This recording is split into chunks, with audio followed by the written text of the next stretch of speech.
નમસ્કાર ગુજરાત. આજે આપણે જોઈશું 21 માર્ચ 2024નું મોસ્ટ ઇમ્પોર્ટન્ટ કરંટ અફેર. તે પહેલાં ચેનલ ઉપર નવા હોય તો ચેનલને સબસ્ક્રાઈબ કરો. આ માહિતી તમને ઇમ્પોર્ટન્ટ લાગે તો અન્યને પણ શેર કરો. તો ચાલો શરૂઆત કરીએ. તાજેતરમાં ઇન્ટરનેશનલ હેપીનેસ ડે ક્યારે ઉજવવામાં આવ્યો? તો કે 20 માર્ચે આ દિવસ ઉજવવામાં આવ્યો, ઇન્ટરનેશનલ હેપીનેસ ડે. તાજેતરમાં ઇન્ટરનેશનલ હેપીનેસ ડે 20 માર્ચે ઉજવવામાં આવ્યો. પહેલી વખત ક્યારે ઉજવવામાં આવ્યો હતો? તો કે 2013થી સતત ઉજવવામાં આવે છે આ દિવસ. 2023માં વર્લ્ડ હેપીનેસ ઇન્ડેક્સમાં 126મું સ્થાન હતું ભારતનું, અને વિશ્વ સ્પેરો દિવસ 20 માર્ચે ઉજવવામાં આવે છે. તો આ બે દિવસ યાદ રાખવા, વિશ્વ હેપીનેસ દિવસ અને વિશ્વ સ્પેરો દિવસ, બે 20 માર્ચે ઉજવાય છે. તો હવે તાજેતરમાં માર્ચ મહિનાના જેટલા પણ દિવસો સરસામાં રહ્યા છે તેના વિશે એક માહિતી લઈ લઈએ. 1 માર્ચે તો કે શૂન્ય ભેદભાવ દિવસ. 1 માર્ચે તો કે વિશ્વ સિગ્રામ દિવસ. 3 માર્ચે તો કે વિશ્વ વન્યજીવ દિવસ અને વિશ્વ સુનાવણી દિવસ. 4 માર્ચે તો કે રાષ્ટ્રીય સુરક્ષા દિવસ અને વિશ્વ સ્થૂળતા દિવસ. 5 માર્ચે તો નિઃશસ્ત્રીકરણ અને બિન પ્રજા જાગૃતિ માટેનો આંતરરાષ્ટ્રીય દિવસ. 7 માર્ચે તો કે જન ઔષધિ દિવસ. 8 માર્ચે તો કે આંતરરાષ્ટ્રીય મહિલા દિવસ. 13 માર્ચે તો કે નો સ્મોકિંગ ડે. 14 માર્ચે તો કે વિશ્વ કિડની દિવસ. 15 માર્ચે તો કે વિશ્વ ગ્રાહક અધિકાર દિવસ. 16 માર્ચે તો કે રાષ્ટ્રીય રસીકરણ દિવસ. અને 18 માર્ચે તો કે આનંદ ફેક્ટરી દિવસ. 20 માર્ચે તો કે આંતરરાષ્ટ્રીય સુખ એટલે કે હેપીનેસ દિવસ ઉજવવામાં આવે છે, અને સ્પેરો દિવસ, બે 20 માર્ચે ઉજવાય છે. તો આ માર્ચ મહિનાના તાજેતરના દિવસોનું રિવિઝન થઈ ગયું. ત્યારબાદ નેક્સ્ટ પ્રશ્ન. માર્ચ 2024માં ભારતે કયા સ્થળે F4 રેસલિંગ આયોજન કરવામાં આવ્યું છે? તો કે આ શ્રીનગર એટલે કે જમ્મુ કાશ્મીરમાં આનું આયોજન થયું હતું, ફોર્મ્યુલા રેસનું. માર્ચ 2024માં ભારતે શ્રીનગર સ્થળે ફોર્મ્યુલા રેસિંગ આયોજન કરવામાં આવ્યું છે. 17 માર્ચથી 2024ના રોજ પ્રથમ વખત આ ગેમ યોજાઈ હતી. પ્રથમ વખત F4 કાર રેસલિંગ ઇવેન્ટ યોજાશે, એટલે કે ભારતમાં પ્રથમ વખત યોજાશે. આ કાર રેસલિંગ વુલેવાન્ડ રોડ દાલ લેડ કિનારે યોજાશે, એટલે કે પ્રોપર અહીંયા યોજાશે. આ રેસ 1.7 કિલોમીટર ટ્રેક પર થઈ રહી હશે, એટલે કે આનું એટલા કિલોમીટર સુધી આ દોડાવવામાં આવશે. Srinagar federation of motor clubs of India દ્વારા F4 કાર રેસલિંગ ઇવેન્ટનું આયોજન કરવામાં આવી રહ્યું છે. તો કઈ કંપની કરે છે? તો કે federation of motor club of India દ્વારા. જમ્મુ કાશ્મીરનું કરંટ અફેર જોઈ લે તાજેતરમાં. તો કે જમ્મુ અને કાશ્મીરમાં સરકારી ગેસ્ટ હાઉસ બનાવનાર પ્રથમ રાજ્ય તો કે મહારાષ્ટ્ર બન્યું છે. ભારતમાં પ્રથમ વખત નાઇટ સ્કીમ રેસનું આયોજન ક્યાં કરવામાં આવ્યું હતું? તો કે ચેન્નાઈમાં કરવામાં આવ્યું હતું. આ ભારતમાં ફોર્મ્યુલા 1 રેસલિંગ માટે ઈંધણ કોણ બનાવશે? તો કે ઇન્ડિયન ઓઇલ બનાવશે. ભારતમાં પ્રથમ મોટો જીપી રેસ યોજાઈ હતી, તેમાં બૃહદ ઇવેન્ટ સર્કિટ નોઈડા ખાતે યોજાઈ હતી, તે પ્રથમ નંબર ઉપર હતું. પ્રથમ ફોર્મ્યુલા ઈ રેસ કાર ક્યાં યોજાઈ હતી? તો કે હૈદરાબાદમાં આ ઇવેન્ટ યોજાઈ હતી. તો તાજેતરની ઇવેન્ટો પણ જોઈ લીધી, અને જમ્મુ કાશ્મીરનું જે તાજેતરમાં કરંટ અફેર થયું એ પણ જોઈ લીધું. ત્યારબાદ તાજેતરમાં બહાર પાડવામાં આવેલ IQ air world air quality report 2023 મુજબ સૌથી વધુ પ્રદૂષિત દેશ કયો છે? તો કે સૌથી વધુ પ્રદૂષિત દેશ બાંગ્લાદેશ છે, એ પછી પાકિસ્તાન છે, અને ત્રીજા નંબર ઉપર ભારત છે. તો આપણા માટે બહુ દુઃખની વાત કહેવાય. તાજેતરમાં બહાર પાડવામાં આવેલ આઈક્યુ એર ક્વોલિટી રિપોર્ટ 2023 મુજબ સૌથી વધુ પ્રદૂષિત દેશ બાંગ્લાદેશ છે. સ્વિસ સંસ્થા 10 air world air quality report 2023 બહાર પાડવામાં આવે છે, એટલે કે 10 એર વર્લ્ડને જોઈને આ રિપોર્ટ બહાર પાડે છે. બાંગ્લાદેશ વિશ્વમાં સૌથી ખરાબ હવામાન ધરાવતો દેશ છે, એટલે પહેલા નંબર ઉપર બાંગ્લાદેશ છે. 134 દેશોની યાદીમાં પાકિસ્તાન બીજા નંબર ઉપર છે, અને 2023ના વિશ્વ ત્રીજા ક્રમે સૌથી ખરાબ હવામાન ગુણવત્તા ધરાવતો દેશ હતો પાકિસ્તાન. આ વખતે બીજા નંબર ઉપર આવી ગયો. દિલ્હી વિશ્વની સૌથી પ્રદૂષિત હવા સાથે રાજધાની છે, અને બિહારનું બેગુસરા વિશ્વનું સૌથી પ્રદૂષિત મહાનગર છે. તો આ 2 પોઈન્ટ પર યાદ રાખવા. રાજધાની તો કે દિલ્હી, અને શહેરની વાત કરીએ, મહાનગરની વાત કરીએ તો બિહારનું છે બેગુસરા. 2022માં પ્રદૂષિત હવા ધરાવતા દેશોની યાદીમાં ભારત 8મા ક્રમે હતો. આ વખતે ત્રીજા ક્રમે છે. ભારતમાં 1.33 બિલિયન એટલે કે 96% લોકો એર હવામાં રહે છે, એટલે ખરાબ હવામાં રહે છે. જેમાં પીએમ એટલે કે આ હવા માપવાનું એક ઓલો છે. 2.5નું સ્તર વર્લ્ડ હેલ્થ ઓર્ગેનાઇઝેશનના વાર્ષિક ધોરણે 7 ગણું વધારે છે. આ એક પ્રકારનું પર્ટિલેશન મેટર છે. ત્યાં ખૂબ જ નાના કણો જેવા કે વ્યાસ 2.5 માઇક્રોસોપ અથવા તો તેથી ઓછો હોય છે. આ તે છે કે હવાની ગુણવત્તા બગાડે છે, એના માટે છે. હવે તાજેતરમાં જેટલા પણ ઇન્ડેક્સ સરસામર્યા છે તેના વિશે એક નજર કરી લઈએ તો કે કરપ્શન પર્સન ઇન્ડેક્સ 2023 93 નંબર ઉપર ભારત હતું. ડેનમાર્ક પહેલા નંબર ઉપર. સ્વસ્થ સર્વેક્ષણ 2023 ઇન્દોર અને સુરત અનુક્રમે પહેલા નંબર ઉપર હતા. અને 1 લાખથી ઓછી વસ્તી ધરાવતા સાસવડ હતું મહારાષ્ટ્રનું. સૌથી સ્વસ્થ કોન્ટેનમેન્ટ બોર્ડ તો કે મહુ કોન્ટેનમેન્ટ બોર્ડ હતું. અને રાજ્યની વાત કરીએ તો મહારાષ્ટ્ર પહેલા નંબર ઉપર, મધ્યપ્રદેશ બીજા નંબર ઉપર અને છત્તીસગઢ ત્રીજા નંબર ઉપર હતું. સૌથી સ્વસ્થ ગંગા શહેરોની વાત કરીએ તો વારાણસી અને પ્રયાગરાજ સૌથી સ્વસ્થ શહેરો ગંગા હતા. અને યુનિયન ટેરેટરીની વાત કરીએ તો ચંદીગઢ હતી. ત્યારબાદ સ્નો લેપર એટલે કે હિમદીપડા માટેનો રિપોર્ટ 2023 એમાં 718 સીતાઓ છે. મહત્તમ તો કે લદ્દાખમાં છે અને મિનિમમ જમ્મુ કાશ્મીરમાં છે. ટોમ ટ્રાફિક ઇન્ડેક્સ રેકિંગ 2023માં લંડન પહેલા નંબર ઉપર છે.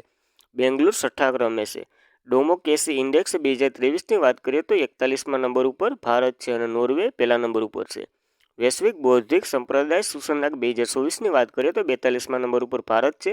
USA પહેલા નંબર ઉપર છે.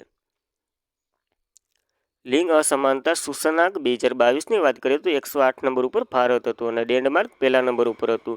UNDP દ્વારા બહાર પાડવામાં આવે છે. માનવ વિકાસ સૂચકાંક 2022ની વાત કરીએ તો 137મા નંબર ઉપર ભારત હતું અને સ્વિટ્ઝરલેન્ડ પહેલા નંબર ઉપર છે. ત્યારબાદ તાજેતરમાં ડાયના મેમોરિયલ એવોર્ડ માટે કોની પસંદગી કરવામાં આવી છે તો કે ઉદય ભાટિયા અને માનસી ગુપ્તા બંનેની પસંદગી કરવામાં આવી છે મેમોરિયલ એવોર્ડ માટે. કયો તો કે તાજેતરમાં ડાયના મેમોરિયલ એવોર્ડ ઉદય ભાટિયા તે દિલ્હીના છે અને માનસી ગુપ્તા તે હરિયાણાના છે. બંનેની પસંદગી કરવામાં આવી છે. એના સાથે એવોર્ડ જોઈ લઈએ તો કે સમેલી દેવી જૈન એવોર્ડ તો કે ગીસ્મા ઠાકોર અને રીતિકા ચોપડાને આપવામાં આવ્યા હતા. ત્યારબાદ તાજેતરમાં કયા દેશમાં ભારત પાસેથી ડોનિયર એરક્રાફ્ટ ખરીદવા માટે કરાર પર હસ્તાક્ષર કર્યા છે તો કે ગયાનાએ આ કરાર પર હસ્તાક્ષર કર્યા છે ભારત સાથે. તાજેતરમાં ગયાના દેશે ભારત પાસે ડોનિયર એરક્રાફ્ટ ખરીદવા માટે કરાર પર હસ્તાક્ષર કર્યા છે.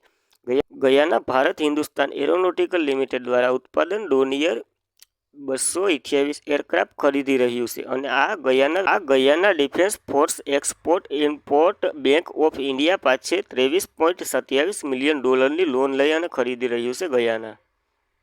તમે કહી શકો છો કે ભારત કોઈપણ કેરિબિયન દેશ આ પ્રથમ સંરક્ષણ લોન આપી છે એટલે કે ભારતે એને લોન દેવડાવી છે એટલા માટે ચર્ચામાં છે. કયો દેશ બ્રહ્મોસ મિસાઇલ ખરીદી રહ્યું છે તો કે ફિનલેન્ડ અને ઇન્ડોનેશિયા બંને બ્રહ્મોસ મિસાઇલ ભારત પાસેથી ખરીદી રહ્યું છે.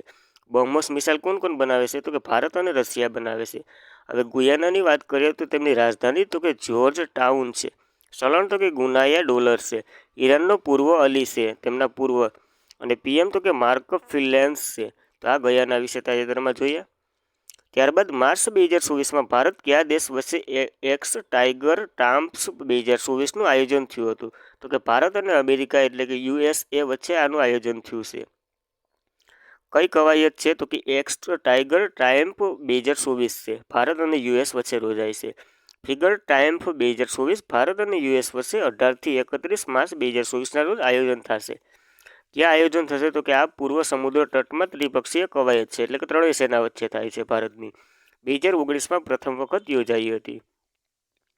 ત્યારબાદ તાજેતરની બધી જ કવાયતોનું એકવાર રિવિઝન કરી લઈએ તો કે રણ ચક્રવાત ભારત અને UAE વચ્ચે થાય છે. રાજસ્થાનમાં તેનું આયોજન થયું હતું. સહયોગી કઝિંગ તો કે ભારત અને જાપાન વચ્ચે યોજાય છે. ચેન્નાઈમાં તેમનું આયોજન થયું હતું. અથુથૈયા ભૂતપૂર્વ તો કે ભારત અને થાઇલેન્ડ વચ્ચે યોજાય છે. ચક્રવાત EX તો કે ભારત અને ઇજિપ્ત વચ્ચે યોજાય છે. ઇજિપ્તમાં તેનું આયોજન થયું હતું. ડેગર ભૂતપૂર્વ તો કે 11મી આવૃત્તિ હતી. ભારત અને કઝાકિસ્તાન વચ્ચે થાય છે. બકલોલમાં એટલે કે હિમાચલ પ્રદેશના બકલોલમાં તેમનું આયોજન થયું હતું. સ્ટેફોર્ડ ડિફેન્સ 2024ની વાત કરીએ તો નાટો દ્વારા તેનું આયોજન કરવામાં આવ્યું હતું. ડેઝર્ટ નાઇટ ભૂતપૂર્વ તો કે ભારત અને ફ્રાન્સ અને UAE વચ્ચે યોજાય છે અને અરબ સમુદ્રમાં તેનું આયોજન થયું હતું. હંમેશા તાનસીનનો અભ્યાસ કરો ભારત અને સાઉદી અરેબિયા વચ્ચે યોજાય છે. રાજસ્થાનમાં તેમનું આયોજન થયું હતું. હવા શક્તિની વાત કરીએ તો ઇન્ડિયન એરફોર્સ દ્વારા થાય છે અને પોખરણ રાજસ્થાનમાં તેમનું આયોજન થયું હતું. મિલન ભૂતપૂર્વની વાત કરીએ તો ભારતીય નૌકાદળ વચ્ચે થાય છે. વિશાખાપટ્ટનમમાં તેમનું આયોજન થયું હતું. દોસ્તી ભૂતપૂર્વની વાત કરીએ તો ભારતીય માલદીવ અને શ્રીલંકા વચ્ચે થાય છે. માલદીવમાં તેનું આયોજન થયું હતું. સમુદ્ર લક્ષ્મણ તો કે ભારત અને મલેશિયા વચ્ચે થાય છે. વિશાખાપટ્ટનમમાં તેમનું આયોજન થયું હતું. ત્યારબાદ સી ડિફેન્સ ભૂતપૂર્વ તો કે ભારત અને યુએસ વચ્ચે થાય છે. પ્લોટ બેલ એટલે કે આંદામાન નિકોબારની રાજધાની છે, ત્યાં તેનું આયોજન થયું હતું. કટલેક્સ એક્સપ્રેસ એક્સ તો કે આઈએનએસ તીરે ભાગ લીધો હતો. 16 દેશો વચ્ચે થાય છે. પ્લોટ વિક્ટોરિયા એટલે કે સેલ્સનું કેપિટલ છે, ત્યાં તેનું આયોજન થયું હતું. લેમિક્સ એક્સ તો કે ભારત અને સેલ્સ વચ્ચે થાય છે, સેલ્સમાં તેમનું આયોજન થયું હતું. દરિયાઈ સુરક્ષાનો પટ્ટો તો કે રશિયા, ચીન અને ઈરાન વચ્ચે થાય છે, ઓમાનની લિંકમાં તેમનું આયોજન થયું હતું. ટાઈગર ટ્રામ્ફ તો કે યુએસ અને ભારત વચ્ચે થાય છે, ભારત પૂર્વ સમુદ્રમાં તેનું આયોજન થયું છે. તેના વિશે આપણે માહિતી આગળ લીધી. તો આ તાજેતરની બધી જ કવાયતો જોઈ જાય. ત્યારબાદ તાજેતરમાં 33માં સરસ્વતી સન્માન 2023 માટે કોની પસંદગી કરવામાં આવી છે? તો કે પ્રભા વર્માની પસંદગી કરવામાં આવી છે. આ એવોર્ડ મેળવશે. 33મો સરસ્વતી સન્માન પ્રભા વર્માને મળશે. 2023નો છે સરસ્વતી સન્માન, તો કે 2023નો હશે. 33મી આવૃત્તિ છે, પ્રભા વર્માને મળશે. કોણ છે પ્રભા વર્મા? તો કે તે નવલકથા રૌદ્ર સાત્વિક એટલે મલયાલમ ભાષાની નવલકથા છે, તેના માટે મળશે. કોણ આપે છે? તો કે બિરલા ફાઉન્ડેશન આપે છે. પ્રભા વર્મા કેરળના છે અને અંગ્રેજી અને મલયાલમમાં લખે છે. તેઓ અગાઉ કેરળ સાહિત્ય અકાદમી પુરસ્કાર, કેન્દ્ર સરકારનો સાહિત્ય અકાદમી પુરસ્કાર પર તેમને મળી ચૂક્યો છે. હાલમાં તે કેરળના મુખ્યમંત્રી પિનારાઈ વિજયન મીડિયા સલાહકાર છે. ભારતીય નાગરિક દ્વારા કોઈપણ ભારતીય ભાષામાં લખવામાં આવેલ કોઈપણ કૃતિ માટે લેખક સરસ્વતી સન્માન આપી શકે છે, એટલે કે તેને મળી શકે છે. કે બિરલા આપે છે. ઇનામની રકમ તો કે 15 લાખ હોય છે. 2091માં પ્રથમ વખત હરિવંશરાય બચ્ચનને આપવામાં આવ્યો હતો. અને 32મો સરસ્વતી સન્માન તો કે શિવશંકરીને આપવામાં આવ્યું હતું સૂર્યવંશમ માટે. ત્યારબાદ તાજેતરના એવોર્ડો જોઈ લઈએ. તો કે સંગીત કલાનિધિ એવોર્ડ 2024 તો કે ટીએમ કૃષ્ણાને. નૃત્ય કલાનિધિ એવોર્ડ 2024 તો કે ડૉક્ટર નીના પ્રસાદને.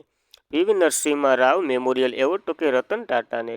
ઇરેશિયમ એવોર્ડ અમિતાભ ઘોષને. અને પિક્સેલ આર્કિટેક્ચર પ્રાઇઝ 2024 તો કે રેકેન યામામોટાને. તો આ તાજેતરમાં બધા જ એવોર્ડો જોઈ ગયા. ત્યારબાદ તાજેતરમાં ચૂંટણી પંચે કઈ એપ લોન્ચ કરી છે? તો કે નોલ યોર કેન્ડિડેટ આવી એક એપ લોન્ચ કરી છે. કોની? તો કે ચૂંટણી પંચે નોન યોર કેન્ડિડેટ એવી એપ લોન્ચ કરી છે. તો એનું ગુજરાતી થાય છે તમારા ઉમેદવારોને જાણો. એટલે કે જે લોકો મતદાન કરવામાં જશે તેનો આખો રિપોર્ટ બહાર આવશે, તેવી એક એપ લોન્ચ કરી છે તેમાં. તેથી હવે મુખ્યમંત્રી ચૂંટણી કમિશનર રાજીવ કુમારે તાજેતરમાં જ જાણો નામની નવી એપ લોન્ચ કરી છે, એટલે કે તમારા ઉમેદવારને જાણો. તે આ એપ મતદાનો એ જાણવા માટે સક્ષમ બનાવશે કે કોઈપણ ચૂંટણી ઉમેદવારો તેમના મત વિસ્તારમાં કોઈપણ ગુનેગારી રેકોર્ડ ધરાવે છે કે નહીં, તે જાણી શકાશે આ એપ દ્વારા. તો મતદાનો ગુનેગારો પૃષ્ઠભૂમિ ધરાવતા ઉમેદવારોની સંપત્તિ અને જવાબદારી એ પણ ચકાસી શકશે. એટલે કે ગુના, સંપત્તિ અને જવાબદારી વગેરે આ એપ દ્વારા જાણી શકાશે. હવે ઇલેક્શન કમિશન ઓફ ઇન્ડિયાની વાત કરીએ તો બંધારણીય ભાગ 15માં કલમ નંબર 324 થી 329માં તેનો ઉલ્લેખ કરેલો છે. 25 જાન્યુઆરી 1950ના રોજ તેમની રચના થઈ છે. ઇલેક્શન કમિશનર હાલના કોણ છે? તો કે રાજીવ કુમાર છે, 25મા નંબરના. પહેલા કોણ હતા? તો કે સુકુમાર સેન હતા. અને પહેલી મહિલા કોણ હતા? તો કે વીએસ રમદાની હતી. અને તાજેતરમાં 2 નવા ચૂંટણી કમિશનરની નિમણૂક કરવામાં આવી છે, જ્ઞાનેશ કુમાર અને સુખબીરસિંહ સુંધુ ગુરુ.